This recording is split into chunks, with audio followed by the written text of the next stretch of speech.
Hi everybody, this is Miss Turdick and I'm here to share Yoga at Home number 2 with you. If you join me for Yoga at Home number 1, this video will build on some of the poses that you learned in my first video. So before we get started, what you're going to need is a big open space inside your home. And as you can see, I've pushed away the furniture, I've rolled up the carpet, and I've laid my yoga mat. If you don't have a yoga mat, that's okay. You can do this practice on a carpeted surface. Just make sure it's a pretty flat carpet so that you're able to keep your balance easily on it. You want to make sure that you're wearing comfortable clothes, and if you want to wear bare feet, that's okay, or if you want to wear sock feet, that's okay too. I don't recommend wearing shoes for doing yoga. Trusted adults should be supervising you, or as always, trusted adults are welcome to join in.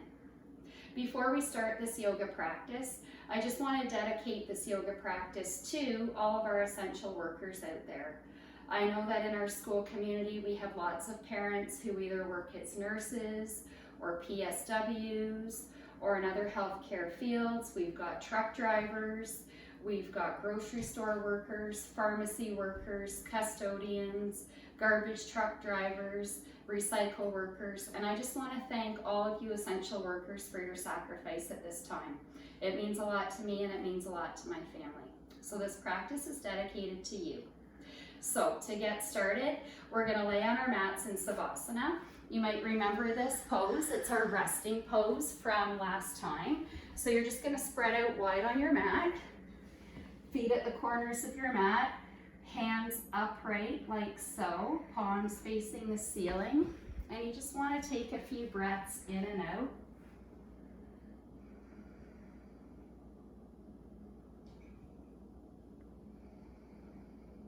Now for the sake of time, I'm not going to stay in Savasana for a long time, but you're welcome to spend several minutes in Savasana. So from Savasana, we're going to come into a child's pose. And you might remember child's pose, again, from our last video. So you can do a wide-legged child's pose as I'm doing here with my knees on either side of my mat. Or you can do a child's pose as I'm doing here with my knees together. Okay, so either way works. Just choose the child's pose version that is comfortable for you. Make sure you've got your hands at the top of your mat, your shoulders are relaxed. From child's pose, we're going to come into what's called a tabletop. Okay, so this is what our tabletop looks like. From tabletop, we're going to rise into downward dog, like so. And from downward dog, you're just going to pedal out your feet.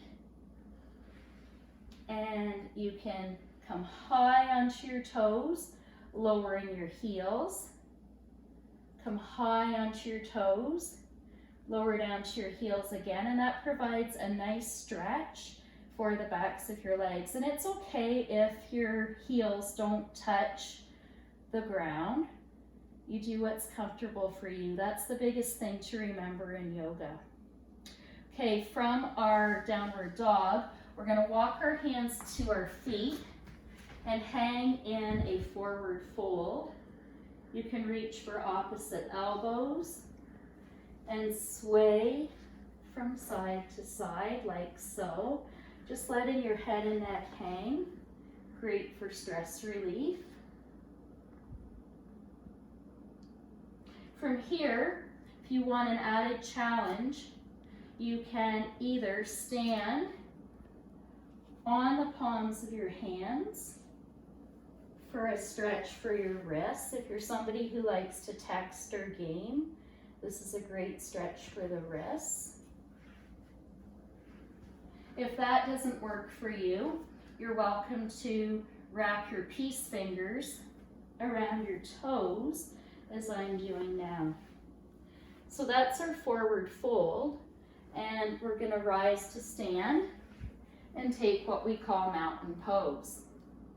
From mountain pose, we're going to come into tree pose, and tree pose was a pose that we had worked on last time. So tree pose simply means putting all of our weight into our left foot. You can bring your right foot to your ankle, your calf, or maybe your inner thigh, as I'm doing here. And it might take a bit to get your balance, and that's okay. Bring your hands to heart center, and we have our tree pose.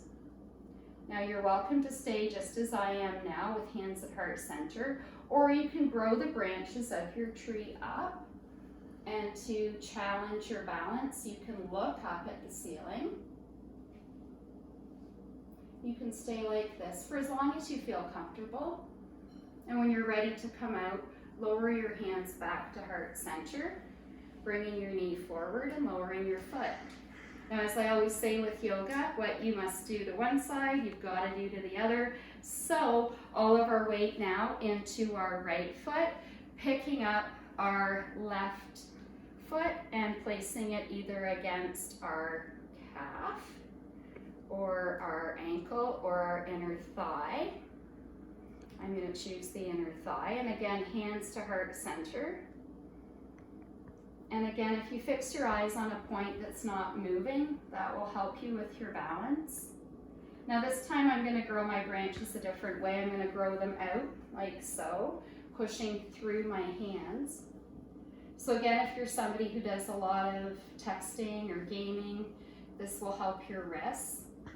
Maybe even too, if you've been doing some of my other videos and you've been taking plank for some of the exercises and you find that plank bothers your wrists, this is a great way to stretch out your wrists and forearms.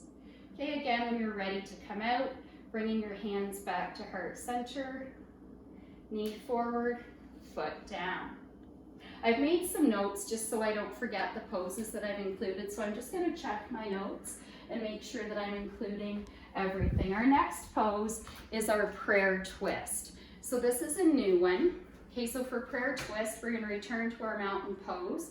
We're going to put our toes together, heels together, ankles together, knees together, okay? Hands to heart center.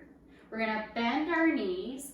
Then we're going to lean forward, and now we're going to take our right elbow and we're going to bring our right elbow to our left knee and twist. You might actually feel your back cracking, and that's good. That just means that the bones are aligning themselves. You can try to look at your shoulder. You can try to lower down as deeply as you can. You can try raising your toes off your mat or off the carpet and returning to center.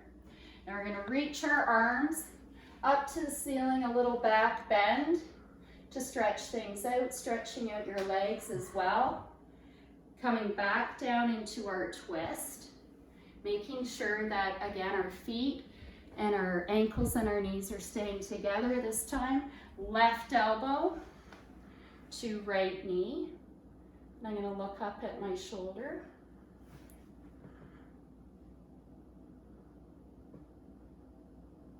Okay, returning back to center, and again, you can reach your arms up. Keeping your arms up, we're going to bring our right arm under our left and twist for eagle's pose, okay? If this doesn't feel comfortable on your shoulders, you can take your right arm and bring it under your left like so, okay? I prefer to do this, but again, listen to your body, do what's comfortable for you. Okay, feet together, knees together, bending, lifting our right knee up and over our left, coming into eagle's pose. Okay, you want your back straight. Try to lower down for depth. Bring your elbows up in line with your face. This one's great for nourishing our organs with blood. Okay, lifting up our right foot, lowering it down, bringing our arms up. Now this time, left arm under right, okay? Or if it's more comfortable for the shoulders, you can do this. So we'll twist, bending our knees, left leg over right, and coming into eagle's pose on the opposite side. So again, you can stay in this pose for as long or as short a time as you choose. And again, if you're losing your balance, keep trying. Okay, coming out of that, bringing our arms up and lowering them down to heart center. Okay, the next pose we're going to work on is warrior one. So we've done this at school. Okay, it might be new for some of our younger students. So to take warrior one, you're going to stand in your mountain pose. Inhale your arms up, okay? Taking a step forward with your right foot. And you want to imagine an analog clock. So if you picture your right foot being at about a 2 o'clock position, your left foot at about a 10 o'clock position, and then you just want to bend in to that front knee, keeping your back leg straight. Okay, this is our warrior one. Now if your shoulders hurt like this, just adjust them so that they feel comfortable. Okay.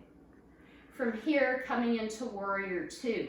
So I'm going to bring my hands to heart center, bring them out to the sides, and I'm going to heel toe, my back foot to the very back of my mat. I'm going to bring my front foot forward on my mat, and I want to make sure that my front foot is aligned with the heel of my back foot, coming into warrior two. And this is our warrior two pose. Now from warrior two, we can do triangle. So bringing our right hand to our knee, left hand up, and then just looking up at our left hand, triangle pose. Okay, returning back to warrior two.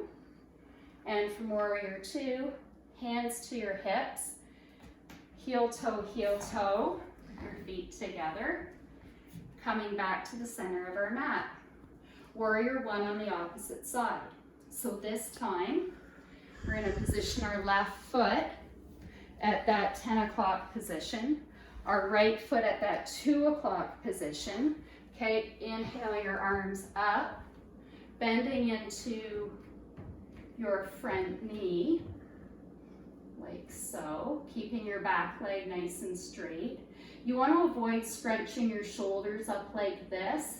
So just lower your shoulders away from your earlobes. Okay, looking up to the ceiling. From there, hands to heart center. Lining up our back foot with the back of our mat. Arms out. Making sure we have that heel to arch alignment in our feet. So front heel aligned with the arch of my back foot for warrior two. Okay, now we want to do triangle on the opposite side. So palms facing to the right, lowering the left hand to our knee, bringing our right arm up and looking at our hand. Now I sometimes like to take my hand away from my knee because I find that gives me more of a twist in my obliques or my sides. So you can give that a try if you like. Coming back to center, warrior two.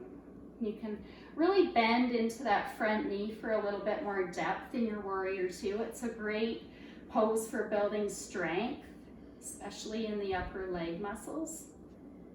Okay, returning your hands to your hips, and again, heel toe, our feet together.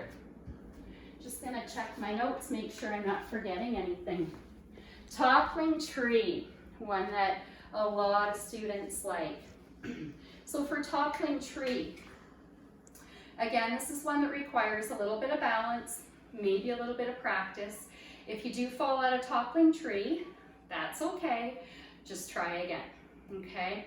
I find that balance is something that can be affected by things like the mood you're in, the amount of sleep you've gotten, sometimes what you've eaten.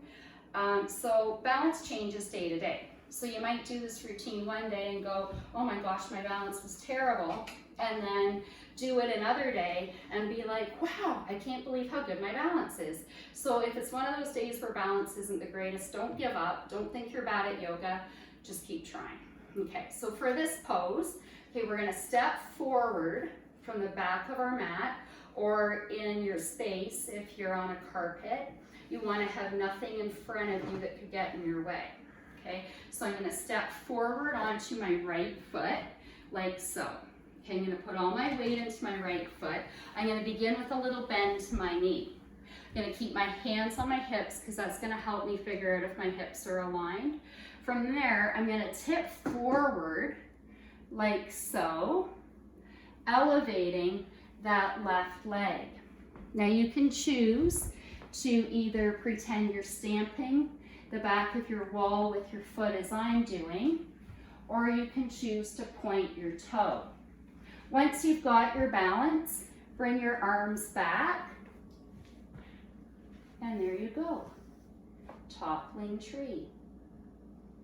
Okay, from there, if you like, try this, and then to build some core strength, extend that leg forward and lower down. Okay, let's try toppling tree on the opposite side. So this is my side that's not the greatest. So left foot forward, right foot back, all the weight into my left foot. Okay, now I'm going to put all that weight forward in my foot. I'm going to tip my upper body forward, elevate my back foot. This is the side I really have to make sure that my hips don't turn out.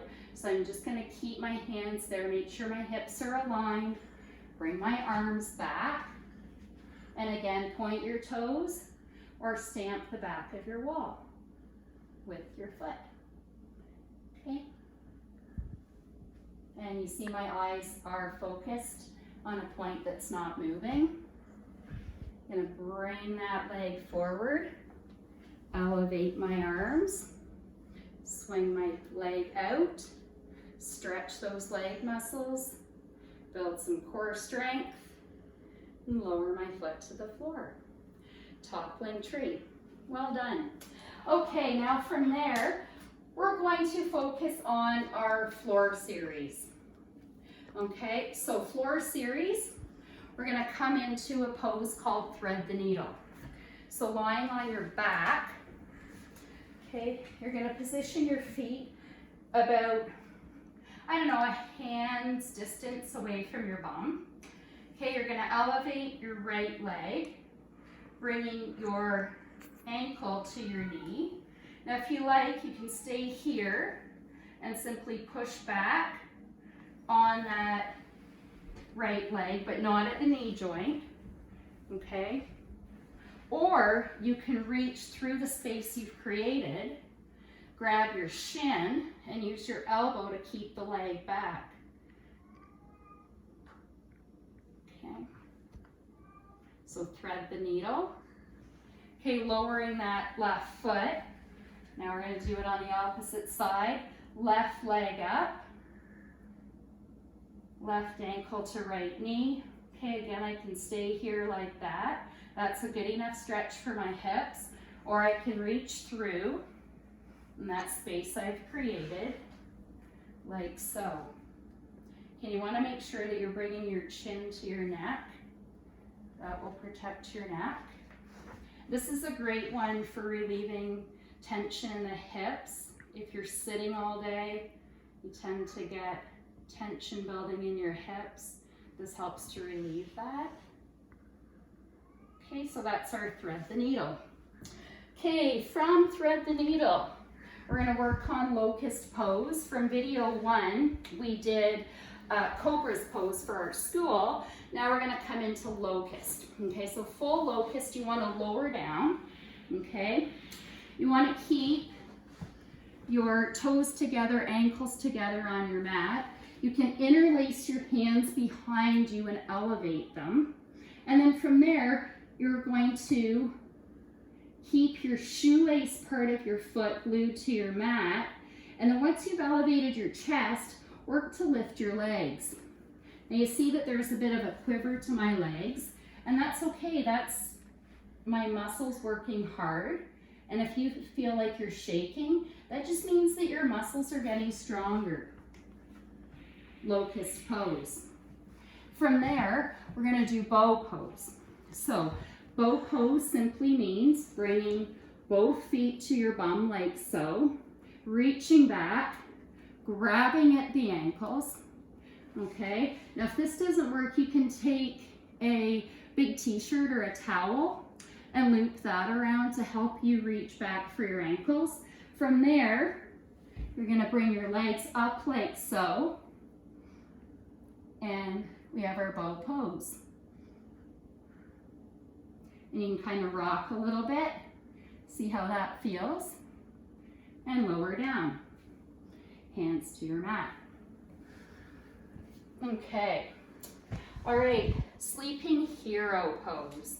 Okay, so for sleeping hero, okay, we're gonna basically sit the same way I am at the back of my mat, but we're gonna scooch to the front of our mats. Okay, I'm gonna bring my legs out wide on my mat so my knees are on either side. Okay, and if you have a look at the way my feet are, you can see that I'm stretching out that plantar fascial tissue. Okay, the tissue between my heels and my toes that can sometimes act up in people. I know it acts up on me. Okay, from here to get into sleeping hero, if this feels good in your body, stay like this, okay? For some of you, if you have, say, a roll of paper towels or a pillow, you can put a pillow or paper towels behind your back for support.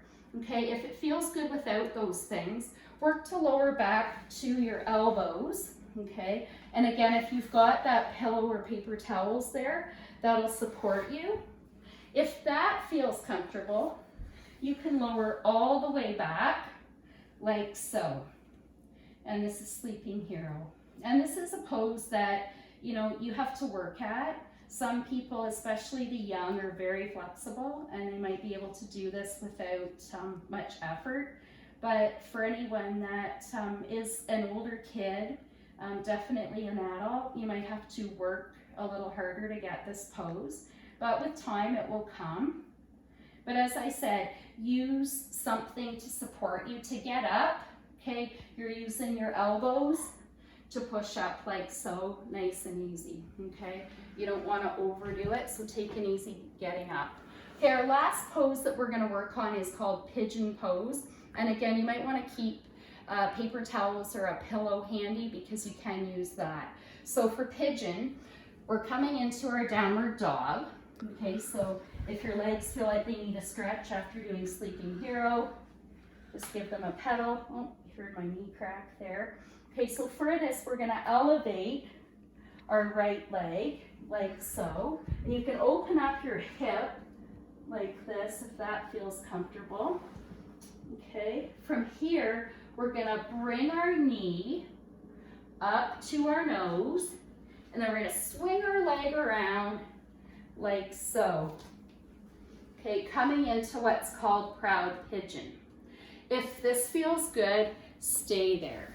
Okay, if you're feeling discomfort or if you notice that you can't get your leg flush with the ground, you can prop a pillow or paper towels in that space to make it a bit more comfortable.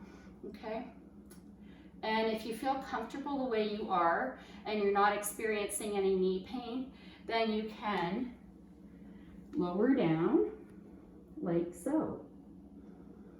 And this is a pose that again is great for relaxation, great for relieving stress in the head, neck, and hips. And you can rock your head back and forth like so. Okay, to get out of it, come back to our proud pigeon like this. Okay, and you can either swing your legs out in front, or I like to come back up into a downward facing dog. and I like to give my legs a little stretch in between sides. Okay, so for the other side, lifting up our left leg. And again, you want to make sure that you are away from furniture so you don't smack your foot on anything. Okay, so for this one, lining up our left knee to our nose, swinging our leg forward. Okay, and again, if you have a lot of space between your upper leg and the mat, put a pillow or paper towels there to protect your leg. Okay, and you don't have to have this part of your leg parallel to the top of your mat, okay? That's a falsehood that we sometimes hear. Okay, if this feels good, you can lower down to your mat.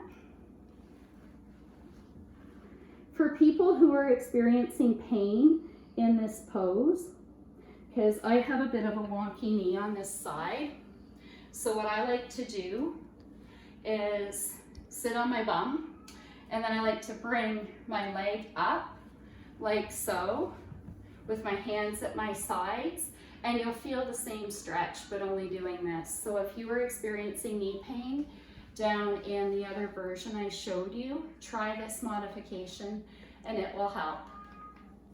To end your practice, you can return to Savasana, and again, you can stay here for as long as you like, just soaking up the rest and the relaxation. So before we end things, I just want to say to everybody, thank you for joining me for Yoga at Home number 2. And again, I dedicate this practice to our healthcare and essential workers. Namaste.